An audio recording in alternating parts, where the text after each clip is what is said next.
हमेशा बर्फ से ढके रहने वाले साइबेरिया आर्कटिक की एक बर्फीली गुफा में 28,000 साल से बर्फ में जमा हुआ मृत शेर का बच्चा मिला है। गुफा की गहराई में मिला ये मरा हुआ बच्चा ऐसे जान पड़ता है जैसे सो रहा है और छूने पर तुरंत जाग उठेगा। इतने लंबे वक्त बाद भी शरीर के संरक्षित रहने पर जीव विज्ञान आश्चर्य में है। तो चलिए दोस्तों, आज का वीडियो शुरू करते हैं और इस घटना को विस्तार से जानते हैं।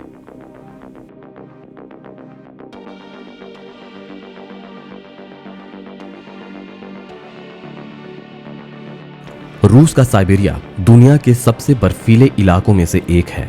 यहाँ साल 2017 और 18 में सेम्युलेक नदी के किनारे शिकारियों को एक गुफा में शेर के मरे हुए 2 शावक मिले थे, जो बर्फ में एक दूसरे से करीब 15 मीटर की दूरी पर दबे हुए थे।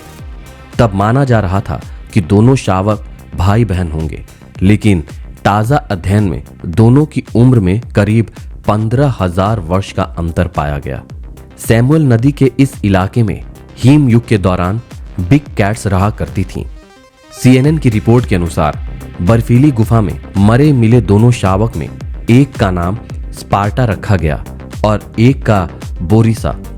फीमेल शावक स्पार्टा के नमूने का अध्ययन कर रहे वैज्ञानिकों ने उम्र की जांच के लिए रेडियो कार्बन डेटिंग मेथड को अपनाया, जिसमें पता चला कि बोरिस शावक की मौत स्पार्टा से 15,000 साल पहले हुई थी। स्वीडन के स्टॉकहोम के जेनेटिक्स इंस्टीट्यूट के प्रोफेसर लव डालेन शावकों के नमूनों पर अध्ययन कर रहे हैं। उनके अध्ययन में खुलासा हुआ है कि स्पार्टा नाम की फीमेल शावक की करीब 28,000 साल पहले बर्फीली गुफा में मौत हुई होगी।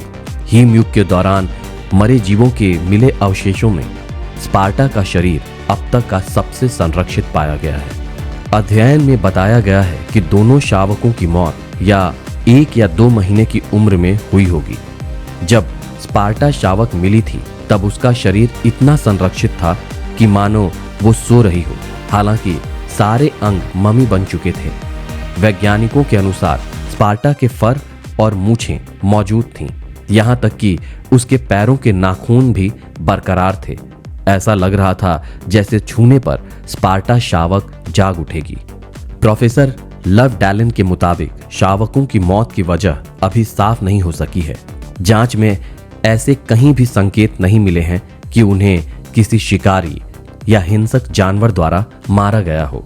कंप्यूटर टेमोग्राफी स्कैन में पता चला है कि शावकों का कंकाल डैमेज है, पसलियां टूटी हुई हैं। शरीर पर मिट्टी और कीचड़ के अवशेष मिलने पर यह अनुमान लगाया जा रहा है कि शायद भूस्खलन में वो दबकर बर्फ में जम गए होंगे।